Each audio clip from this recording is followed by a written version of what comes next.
Tonight on CTV News, tense lockdown. Police scour numerous schools in Coquitlam. Who's behind the threat, spreading fear and tying up valuable police resources? Yeah, I think it's terrible. It's sad. And the house next door then has no value. Multiplex pushback. Some Vancouver residents vowing to make this an election issue. We're heading into the territory of them essentially saying, pay us to stay. And wooing the Whitecaps. The province offers a deal, why the team says it is not a game changer.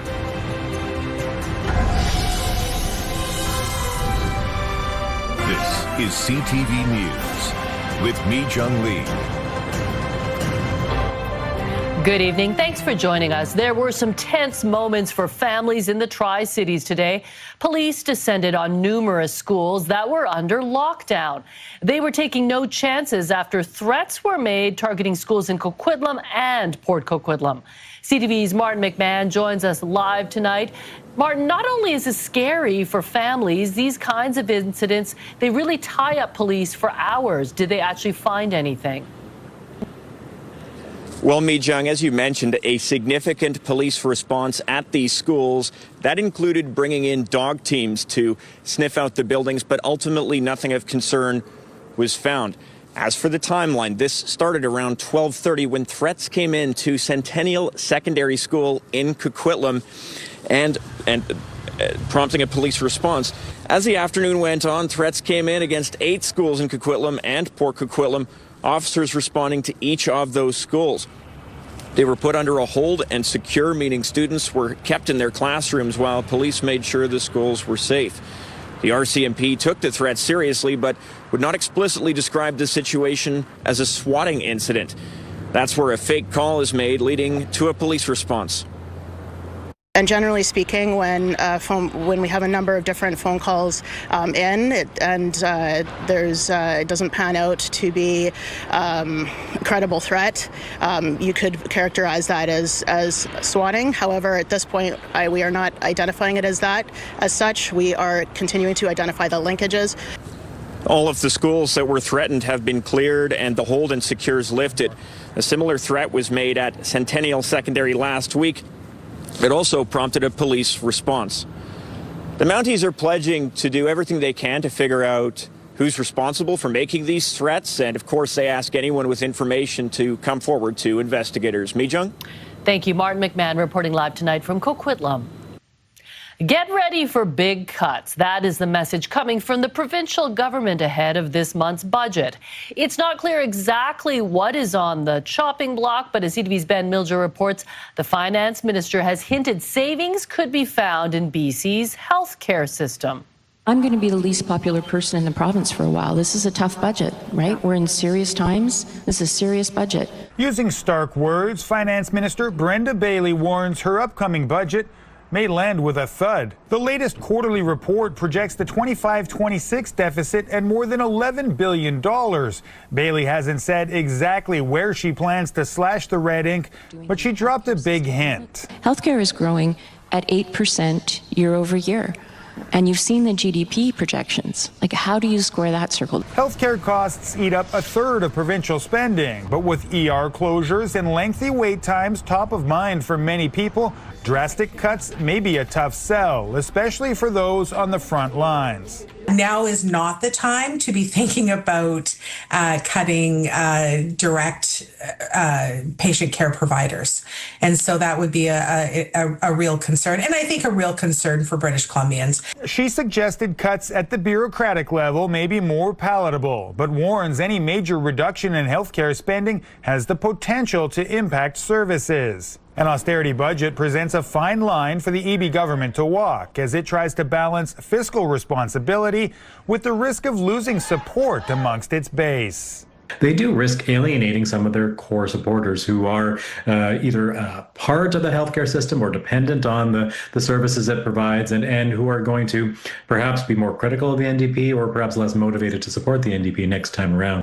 Well, we won't know for another 2 weeks exactly what the budget will look like. We know it won't be balanced. Pressed on when in the future that might happen, the finance minister couldn't provide a timeline. Ben Milger, CTV News, Vancouver. Two more MLAs are entering the race to lead the BC Conservative Party, pushing the field of candidates into the double digits. Abbotsford South MLA Bruce Banman says he's running to strengthen industries like mining, forestry and agriculture so young people can thrive in BC. The former BC Liberal claims that by crossing the floor last year, he brought the Conservatives close to victory in the last provincial election. Richmond-Queensborough MLA Steve Cooner has also entered the race. The party's leadership has been vacant since John Rustad resigned in December. Two Vancouver city councillors are bringing forward a motion to ban U.S. Immigration and Customs Enforcement, also known as ICE, from the city during the World Cup. The move comes after ICE agents were deployed to the Winter Olympics in Italy. But is it even possible that they would come here? CTV's Craig Krause takes a look. The chaos erupting in the streets of American cities has spread north of the border. Vancouver is home to its own anti-ICE protests last week. With tensions high on both sides of the border, Vancouver City Councillor and mayoral candidate Pete Fry is bringing forward a motion telling ICE, stay south. This is inspired by the recent news and revelation that ICE will be deployed to the Milan Olympics to provide security for the U.S. delegation. And with the FIFA World Cup arriving on the shores of BC in June, Fry has concerns that ICE's presence could lead to mass protests and unrest, interfering with the games and the millions invested. That potential, and asked the federal government to make it pretty clear that ICE would not be welcome to come to Vancouver to perform security for FIFA in any capacity. Through the traffic, Pulisic, what a goal! As of right now, the U.S. men's national soccer team is not scheduled to play in Vancouver. There is a chance they could later on, if the team gets through the group stage and plays in the knockout rounds. So CTV News asked the City of Vancouver and the VPD whether ICE would potentially be in the city. They said they have no knowledge of it. The VPD going as far as to say they don't know of any foreign law enforcement agencies being present. It doesn't make any sense to me. I don't know what the benefit to the U.S. would be. I don't know what the benefit would be to Canadian authorities. So to see ICE on the streets of Vancouver would be incredibly rare. Absolutely. I can't imagine it. Unless approved by the Canadian government. Whether that happens is unclear. Are you worried that this could be considered as fear-mongering to bring a motion like this forward? No, I think it's about clarity. I think it's about, reflecting our own values as a city. And I think, we've seen the boycott of Pattison. We saw the boycott of Hootsuite and the reaction from Vancouverites. And with months to go before the FIFA World Cup arrives here in Vancouver, Fry and Councillor Sean Orr's motion will go to council on February 25th. Craig Crowe, CTV News, Vancouver. The province is taking another step in its fight against extortion. After announcing a new community advisory group, we're now learning who will be leading it. Paul Dadwal has been named as chair of the group, which is meant to strengthen communication between police and communities and help guide BC's response as extortion cases continue to rise. The province says Dadwal has years of senior police experience, including service with the Combined Forces Special Enforcement Unit, adding that he knows how to combat crime as well as connect with the community. Large multiplexes are popping up all over Metro Vancouver, 3 years after the province mandated cities to allow them on single-family lots. They're supposed to address the missing middle, but some residents say they're atrocious and are calling on local politicians to do something about them. CTV's Shannon Patterson has the story. This quiet street in Vancouver's Arbutus Ridge neighborhood has a mix of older and newer homes and a development under construction that has some residents outraged. It's so sad because it's completely out of proportion to the neighboring homes. A 4-story, 6-unit multiplex is going up on one large lot here that towers over the 1-story home next door. It's legal because in an effort to address the housing crisis, the province forced municipal governments to change their zoning to allow for multiple homes on single-family lots. Imagine living next to this. It just completely overshadows the neighboring homes and changes what was a really livable neighborhood into something that people just don't want. Yeah, I think it's terrible. It's sad. And the house next door then has no value unless it's a lot. and somebody lives there, they probably lived there a long time. While the zoning change was mandated by the province, Vancouver residents who are opposed to large multiplexes like this are pushing the governing ABC party to do something. The city of Vancouver needs to push back. So we've got a very active neighborhood group. They've been emailing, we've had meetings. City Council is pointing the fingers at staffers. Staffers are pointing the finger at City Council, and no one seems to want to take the blame or responsibility, despite the fact I think they know this is a big problem. Mayor Ken Sim says his party supports this kind of missing middle density in single-family neighborhoods, but we reserve our right to change our minds when people make a sound argument as to why it doesn't work. And we've been pretty consistent, and we're listening to the residents and we're having conversations. Housing advocates point out many residents of single-family neighborhoods once opposed basement suites and laneway homes too. We understand that change can be scary or change can make people uncomfortable. And at the same time, that is not reason enough to go backwards. We must continue to plod on and deal with the issues of housing affordability in British Columbia and in the greater Vancouver area in specific. These residents are hoping to make the multiplexes an election issue this November. ABC is taking us back to the 1990s mega homes that no one actually likes. So for the politicians that recognize that you can have design and you can have density, I think that's going to be the winner. Shannon Patterson, CTV News, Vancouver. BC politicians are in Ottawa this week fighting to better protect Abbotsford from another catastrophic flood. As CTV's Michelle Bernaro reports, they want funding for flood mitigation on Sumas Prairie, but say the feds have been absent from the planning table. Last December, a painful reminder of what happened on Sumas Prairie just 4 years earlier. There's a lot of anxiety and hurt in the community. The 2025 floods left damage in the Fraser Valley, estimated at $74 million, forced hundreds of people from their homes, and temporarily shut down Highway 1. The emotional toll of these successive disasters and knowing it can happen again is something that these folks are holding very deeply. It was pretty quiet from Ottawa, let's say.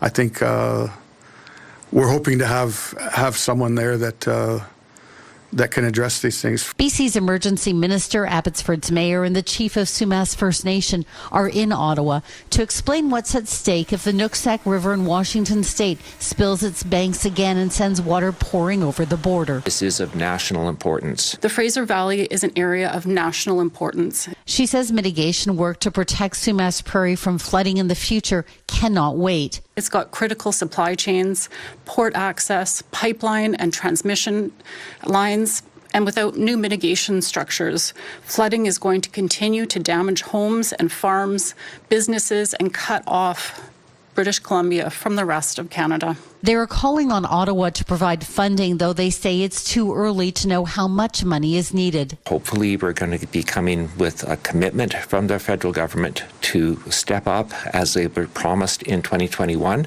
In 2021, the city received about $5.2 million from the feds toward a backup power generator project at Barrowtown Pump Station. But since then, Abbotsford says funding for Sumas Prairie flood mitigation efforts has dried up. We're hoping to have them join us at the table. Their voice has been absent. Also absent, the federal partnership they say is needed to prevent another disaster like this. Michelle Bernaro, CTV News, Abbotsford. It is 6:13. Let's go outside. Now you're looking at a live shot from Grouse Mountain, looking down on downtown Vancouver. And speaking of Grouse Mountain, I looked up at the mountain today. The cut looks pretty bare. There's hardly any snow because of the warm temperatures Exactly. we've had. So the rain that falls here has been falling as rain up on our local mountains as well. And today was dry. It was beautiful. A mix of sun and cloud. Warm temperatures as well. 12 degrees still at the harbor. You're looking at 12 degrees in North Vancouver and 10 degrees right now in Surrey as well as in Chilliwack. You're looking at 9 degrees in Abbotsford. So as we head through the overnight, it'll cool down to 4 degrees with mostly clear conditions. You will see some patchy fog develop in the overnight hours. Into tomorrow morning, it does clear up quite nicely. We'll see 10 degrees near the water and 16 degrees inland. CTV Weather brought to you by Expedia Cruises. Plan, book, and safeguard your journeys. Explore the possibilities at expediacruises.ca. Unfortunately, no snow for our local mountains, no rain here for us either, but things will change as we head into the weekend. Those details coming up. Did I hear you right? You said 16 degrees 16 tomorrow in the valley, yeah. Very warm. There will be people with no jackets on. Exactly, and we'll keep track to see if there are any records broken. All right, thanks, Anne. An update now for people who rely on the Westham Island Bridge in Delta. As of this morning, the pedestrian crossing is now fully closed for repairs. The bridge is now closed to pedestrian access, and that's in order to expedite the repairs. So that's so the work crews can start the pile driving and they don't have to start and stop. It can be continuous flow for 24/7.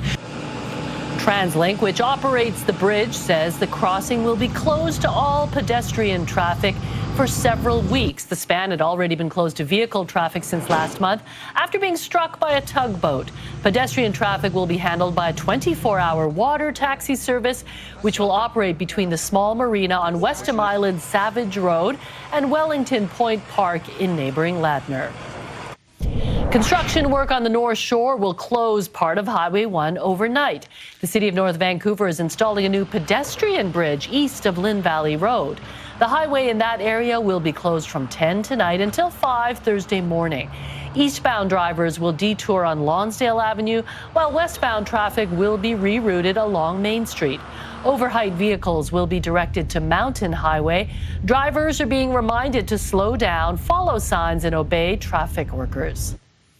Parents and students rallied in New Westminster today, pressing the province to fund a school bus program they say is critical for safely getting hundreds of students to school. The Queensborough bus program serves more than 230 students, but it is set to end in June due to a lack of provincial funding. Opposition MLAs are calling out the NDP for promising during the 2024 election to make the bus permanent and free. The program began as a pilot in 2024 and costs about $250,000 to run each year.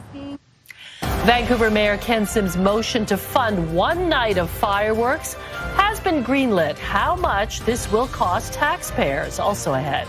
It's disappointing, given that we're basically offering that we'll break even and it will be no cost to the Whitecaps. The Vancouver Whitecaps are not impressed with the province's offer to help keep the team in the city. When CTV News at 6 continues, stay with us.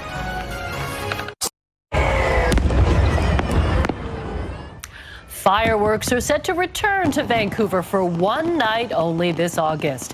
City Council has voted in favor of a motion brought forward by Mayor Ken Sim allocating $2 million to replace the celebration of light. City staff say all but $600,000 was already budgeted for before the festival was called off due to funding challenges. Supporters say the one-night event will preserve a summer tradition, while opponents question the cost and timing, citing council's zero means zero budget. With just a few weeks till the Vancouver Whitecaps kick off their MLS season, the team is still negotiating a new lease deal to play at the government-run BC Place. Now, while this season isn't in jeopardy, the team's long-term future is unclear. CTV's Kevin Chirac explains. We're heading into the territory of them essentially saying, pay us to stay. The BC government and Vancouver Whitecaps appear to be at an impasse. It's disappointing. The Whitecaps saying the province's offer of a net zero deal in which it would give the team the stadium's game day profits amounting to around $1.5 million a season isn't the, quote, game changer needed for long-term sustainability. Callan says they're exploring other revenue options, including food and alcohol sales and sponsorship opportunities, but it's unclear at this point if anything will be enough. The reality is that the challenges the Whitecaps have are way more structural than just an agreement with us on the stadium. The official opposition criticizing the government, saying it's putting tax dollars on the line and could set a dangerous precedent. Fundamentally, the biggest problem really is around a professional sports franchise having complete free access to a building at the expense of the taxpayers. The Whitecaps have been up for sale since late 2024 and claim there are no interested buyers, citing financial and scheduling issues playing out of the government-run BC Place. It's very simple. See them while you can, because I don't think they're long for Vancouver. This sports economist believes this very well could be the Caps' final season in town. Part of the reason why nobody's looking to line up and buy the team is because, at least for now, the expectation is that the team will stay in Vancouver. If you relax that constraint and say you can buy this team for a song and take it wherever you like, there might be a whole bunch of ownership groups that jump forward then and say there's underserved markets within the U.S. that would love to have this team. The Vancouver Whitecaps have not said what they're seeking in a deal with the province, but team president Axel Schuster is set to speak with media Thursday morning. Kevin Chirac, CTV News, Vancouver. It appears Vancouver Mayor Ken Sims pitched to have World Cup viewing parties at BC Place on non-match days is a non-starter. FIFA says it is simply not allowed. Fans will, however, be invited to join free viewing parties at the PNE Amphitheatre for matches being played at BC Place. Tributes continue to pour in for 3 junior hockey players, including 2 teens from Kamloops who were killed in a crash in southern Alberta on Monday. Caden Fine, JJ Wright, and Cameron Corsorso were killed on Monday when the vehicle they were traveling to practice in collided with a gravel truck in the town of Stavely, about an hour south of Calgary. Loved ones in the local hockey community are remembering the teens for their positive attitudes and passion for sport. He's a great person. He was just a joy to be around. He was always had a smile on his face. He was one of the most outgoing guys I know, and he loved hockey. Whether it was talking about the stats, playing the game, playing ball hockey or street hockey, he loved the sport so much. JJ, great kid, always brought enthusiasm. He was always the light in the room. Great sense of humor, always kept the team together, and a coach's dream. Members of the public are being encouraged to turn porch lights on and leave hockey sticks outside as a tribute to the young players. More drug rehab beds are being opened in the Fraser Valley. How many people they'll be able to treat? Also coming up. The intention here is to murder someone. Digging deeper into the opioid crisis, research into how some murders may not be investigated because they look like overdose deaths. That's ahead.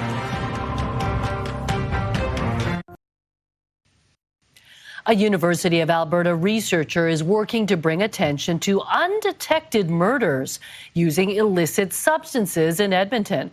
CTV's Miriam Valdez-Carletti has more on hotshot murders and why they're described as the perfect crime. Criminologist Marta Marika Urbanik has spent years researching why some overdose deaths go undetected. This is different than other overdose deaths because the intention here is to murder someone. The term is known as a hotshot or hot cap murder. A victim is given a substance like fentanyl or other illicit substances to make their deaths look like an overdose. We've seen all kinds of motivations, from gang-related reasons, fights over turf and territory, drug money, oftentimes people owing debt. To send a message is a common one. Urbanik says hotshot murders are effective because they're easy to dismiss. According to Recovery Alberta, there were 941 drug poisoning deaths certified by medical examiner in 2025. That doesn't include unintentional fentanyl-related deaths. So individuals wanting to kill others unfortunately recognize that this is a way that it can be done with limited investigative eyes on them oftentimes. Hot shots are described as the perfect crime, as it's difficult for investigators to find evidence and track down. I have numerous cases in my head where this was talked about and I was told about it and brought it forward, and there was really nothing we could do about it. Dan Jones is a retired Edmonton police officer and the chair of justice studies at Norquest College. He spent years investigating homicides, including hotshot murders. He says the method gives gangs and pimps more power over the streets. From being in that perspective and sitting there and having that information and not being able to do anything with it because you can't is really frustrating, and it's really frustrating for the police. Edmonton Police Service says the issue isn't highly prevalent in the city, but is aware it happens. Just like anything associated to the opioid crisis, there is some concern, but I think that there's a narrative being spun that this is happening on a regular basis, and I don't see that personally. Regardless, Jones and Urbanik say hot shots are still concerning as they target marginalized Edmontonians. Miriam Valdez-Carletti, CTV News, Edmonton. The province is expanding addictions care in the Fraser Health region by adding more detox beds and services while removing barriers to treatment. At the Creekside Withdrawal Management Centre, which is just next to the hospital right behind you, there's going to be 520 new individuals who will be helped through 10 new medical withdrawal management beds. The province says the new beds will expand the centre's capacity by 30%. Creekside is also getting a new client van to help people facing travel barriers and adding supports for Indigenous and LGBTQ2S+ communities. The expansion also includes a new clinic in Hope offering same-day addiction care without referrals or long waits. A homegrown pop star does an ad for Team USA, the growing backlash against Tate McRae.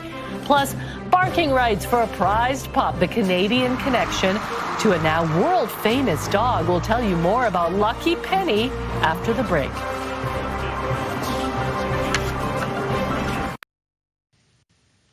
A pampered pooch with a Canadian connection has won the world's most coveted show dog prize.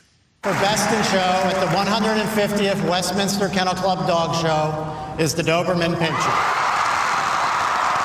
Toronto-born Penny was chosen as the top dog last night.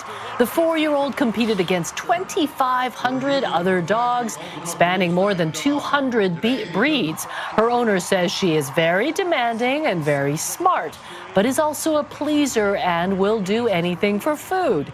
Each dog at Westminster is assessed according to how closely it matches the ideal for its breed. The winner gets a trophy, ribbons, and of course, bragging rights. Nice to see the Canadian connection. It's not that common for a Doberman to win Best in Show. I think there's only been 5 in the 150-year history. Wow, look at you doing your Doberman research. Yeah, That's I did a deep dive into Dobermans. Well, also because they used to be much more common in the 90s. Yeah, because now the Bostons have taken over. That's why, right? And the Labradoodles. Exactly. Well, Penny is very pretty, so congratulations for that win. All right, let's take a look at our forecast. We still have this rainfall warning in effect, easing tonight for the North Coast. Coastal sections will see 100 millimeters of rain before it's all said and done, and anywhere between 40 to 70 millimeters of rain through this evening for the inland sections, all because of this low pressure system that has been moving its way in across the North Coast. Ridge of high pressure for us on the South Coast. That's clearing things up quite nicely, warming things up as well. So here's a look at our weather tracker. Rain expected through this evening and overnight for the Central Coast, North Coast, as well as Haida Gwaii into tomorrow morning. As you can see, clear and calm for the southern regions of the province. And then the rain will continue into tomorrow afternoon and tomorrow evening for the North Coast as well. We'll see some fog develop for just along the water for the South Coast. Other than that, you're looking at clear skies, a mix of sun and cloud for Quesnel and Williams Lake, your provincial forecast at the bottom of your screen. For Port Hardy, mostly sunny skies, warm temperatures, 13 degrees. You'll see 11s for Campbell River and Comox under mostly sunny skies. Look at these temperatures for the South Island, 14 degrees, clear and calm tomorrow from Tofino right down to Victoria. Lots of sunshine in store for the Sunshine Coast as well, with a high of 13, a touch warmer. Up the Sea to Sky Highway for Squamish at 14, cooler for Whistler at 9 degrees, and for us across the Lower Mainland, we'll see 10 degrees near the water, upwards of 16 degrees as you head further inland. Again, starting off with early morning fog, but it does clear up quite nicely. Heading into Friday, a mix of sun and cloud with temperatures between 11 and 14 degrees.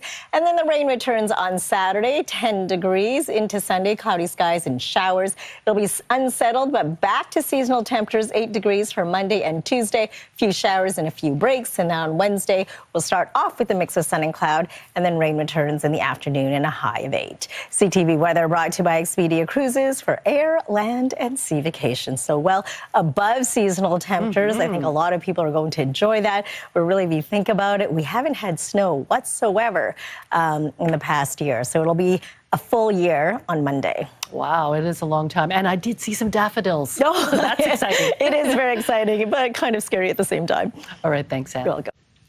Calgary pop star Tate McRae is facing some heat after backing Team USA in a new NBC promo for the Winter Olympics.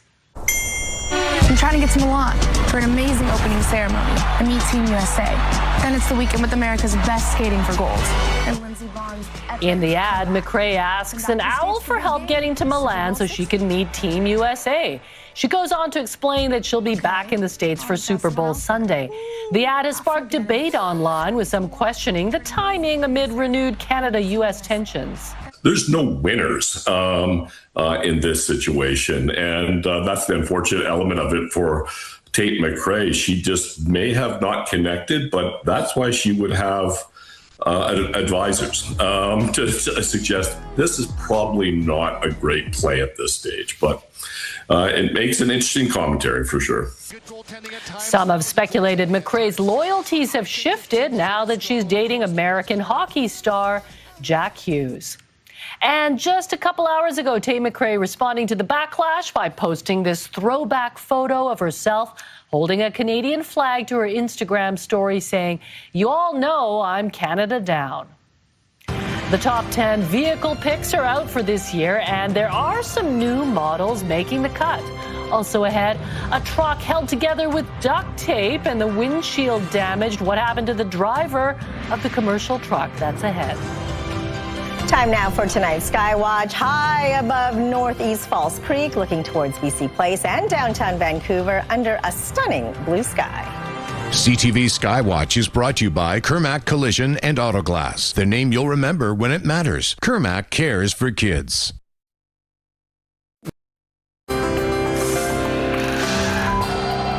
Taking a look at today's markets, the Canadian dollar traded for 73 cents to the American dollar. Oil up nearly $2, closing the day at $65.14 US a barrel.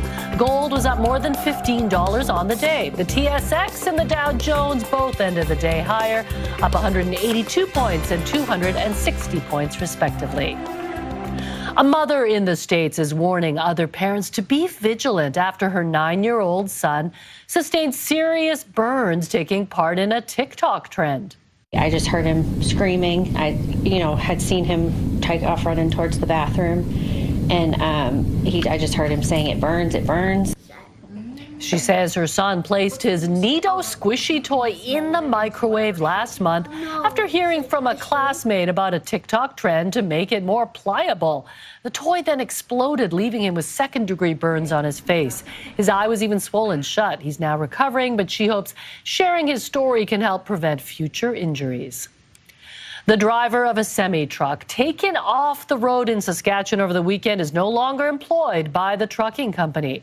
Video posted to social media shows both side windows of the cab smashed out and covered with duct tape. Police say the windshield was severely damaged with cracks, obstructing the driver's view, and the main exterior mirror was shattered and taped in place. The Calgary-based company says the damage was caused when another vehicle backed into the truck. How a professional driver could get behind the wheel of that vehicle, deem it safe for operation after a pre-trip inspection, and take it on the road is something that is just beyond comprehension. The company says a tow truck was dispatched when the vehicle was damaged, but the driver chose to keep driving anyway. Police say the semi had been on the road for at least 6 hours. With the average cost of a new vehicle now about $65,000, you want to make sure it's built to last. You also want it to be safe and reliable, as well as a good value. Here's CTV's Pat Foran with the top 10 vehicles for 2026. Every day, Consumer Reports tests new vehicles at its state-of-the-art facility, measuring everything from safety and performance to fuel efficiency and cargo space. Beyond the test track, its member surveys give exclusive real-world insights into reliability and owner satisfaction from about 380,000 vehicles this year. The CARS team looks at data from our testing and from member surveys to determine what are the 10 vehicles that stand out most in their class. These are the vehicles that are easy recommendations to make and a great starting point for any car shopper. SUVs are as popular as ever. This year, the Subarus Crosstrek and Forester, along with the Toyota Grand Highlander, were all top picks. If you're looking for something more upscale, top luxury SUVs include the Lexus NX and BMW X5. We also have a couple great sedans on the list with the Honda Civic and Toyota Camry. Both of these performed well in our tests, get terrific fuel economy, and are very reliable. For drivers who want a truck that's easy to live with, the Ford Maverick is the top choice for best small pickup, and the Ford F-150 makes the list too, the first full-size pickup in years to score high enough to be a top pick. The Tesla Model Y is the top pick for EVs. And for the first time, all 10 of Consumer Reports' 2026 top picks are available as hybrid or EV versions. All of the top picks also come standard with key safety features, including automatic emergency braking and pedestrian detection. Any of these top picks would be a good place to start if you're looking for a new vehicle, as they're considered outstanding in their respective categories. Pat Foran, CTV News. They're the worst in the league and coming off a mammoth loss to Utah. Clayton Keller, Schmaltz, hat trick.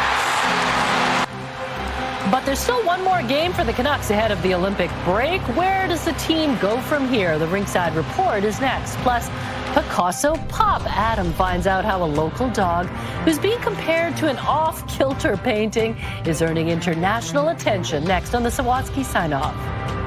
Right now, here's Carrie with a preview of Your Morning Vancouver. Well, they're not good for us, but are they as bad as cigarettes? Thursday on Your Morning Vancouver, making the case for restricting ultra-processed food. What a new study says about if highly engineered products should be treated like tobacco. And what can be done to improve access to long-term care for BC seniors. What a new report is revealing about the demand for facilities. We'll see you in the morning.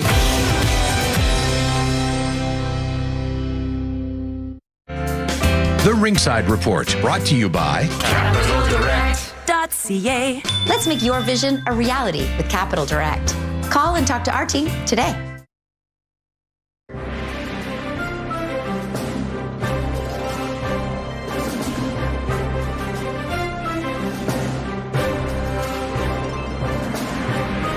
The Canucks are in Vegas to take on the Golden Knights tonight, their final game before a 3-week break as the Olympics take center stage. It's been a rough year for the club, which still sits dead last in the league. CTV's Ben Nesbitt now with how they got here and what comes next in this week's Rinkside Report.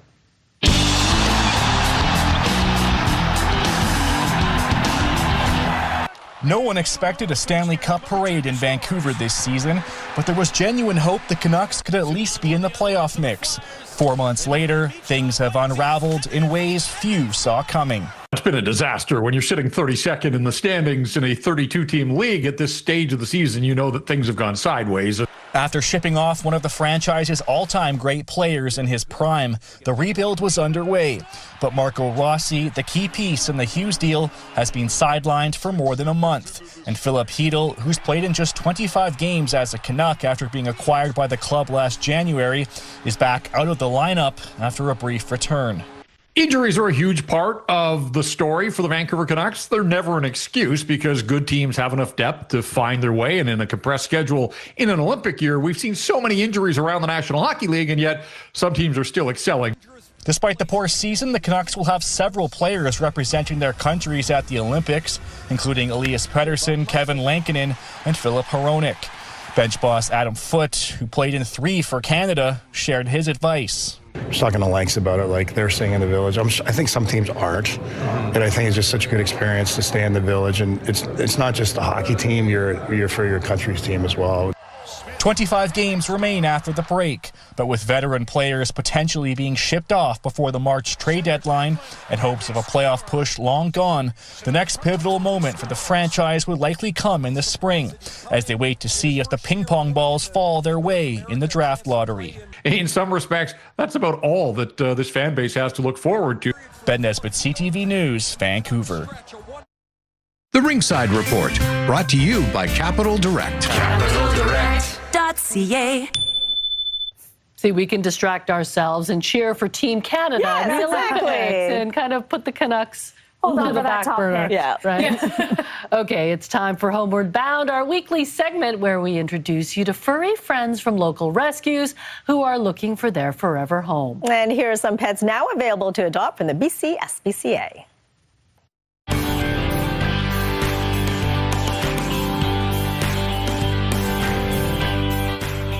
Okay, meet Atlas. Aww. Look at those eyes. Atlas is a 4-month-old healer and husky mix who has that classic playful husky personality.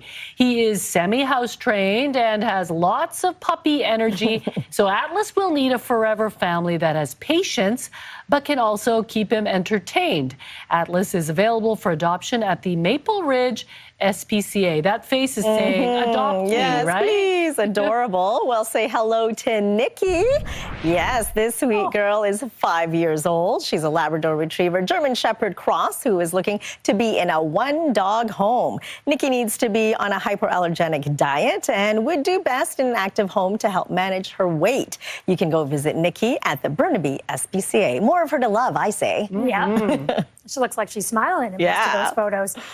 And finally, meet Theoden. This 9-year-old with a heart of gold has been patiently waiting for his forever home for more than 100 days. Poor sweetie. Despite his chronic bronchitis, Theoden loves to play with toys and people and captures the hearts of everyone who meets him. If you're interested in Theoden, he's available at the SPCA in Squamish. Dapper young. Maybe he'll appeal to some Lord of the Rings fan out there, because that's where Theoden's from. sure. Right? They might tug out their heartstrings. Okay, for more information, you can head to adopt.spca.bc.ca. We'll get to Sawatsky's sign-off in just a moment. First, Lauren, what's coming up tonight on the Late News? Mijang, a suspected arson at an Okanagan winery was all caught on camera. We will share that footage with you and let you know the latest on the investigation. And it's only the first week of February, but one of the Lower Mainland's most popular hiking trails is now open. Why the Grouse Grind was able to open so early this season and the reaction. Yeah, that is unusual Yes, to be very open early. in February. Yeah. Had such a mild winter, right? Okay, thanks, Lauren. Finally, Adam meets a dog in Cowichan Lake who's earning millions of fans around the world. The pup is proving there is more than meets the eye on tonight's Encore Sawatsky sign-off.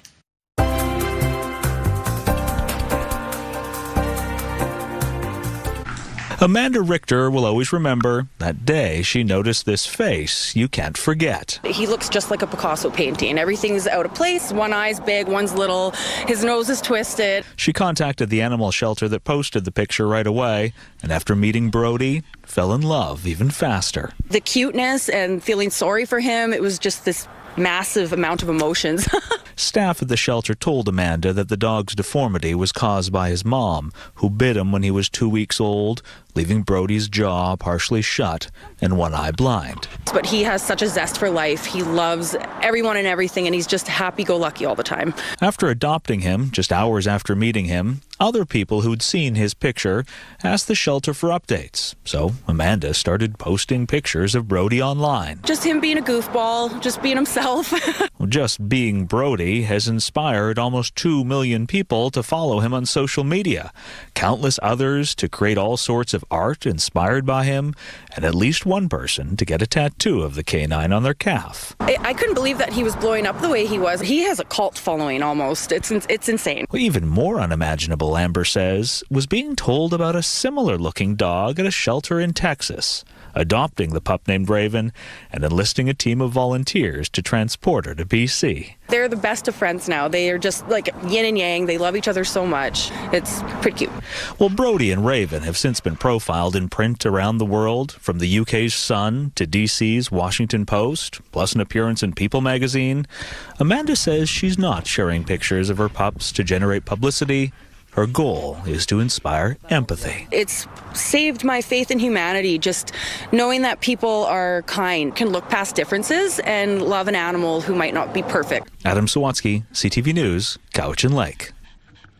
The Sawatsky Sign-Off, brought to you by CapitalDirect.ca. Let's make your vision a reality with Capital Direct. Call and talk to our team today. They are perfect. Oh, they're sweet. I bet when she goes for walks, she is probably stopped constantly. And she probably can't go for very far without people wanting to know more. Brody's a star. Yeah. So. Yeah, now she's got 2 And now Raven dogs. too, adorable. All right, let's take a look at our scenic snapshot for tonight. A magnificent view from Miracle Beach. Thanks, Sandy, for this beautiful photo. And we want to see your scenic snapshot as well. So email us at scenicSnapshot@ctv.ca. The sun's out. Stunning. That's on Vancouver Island, right? Right by Campbell River, yeah. Beautiful. Okay, thank you for joining. Thank you for sharing your evening with us. Lauren's back at 11:30. Night night.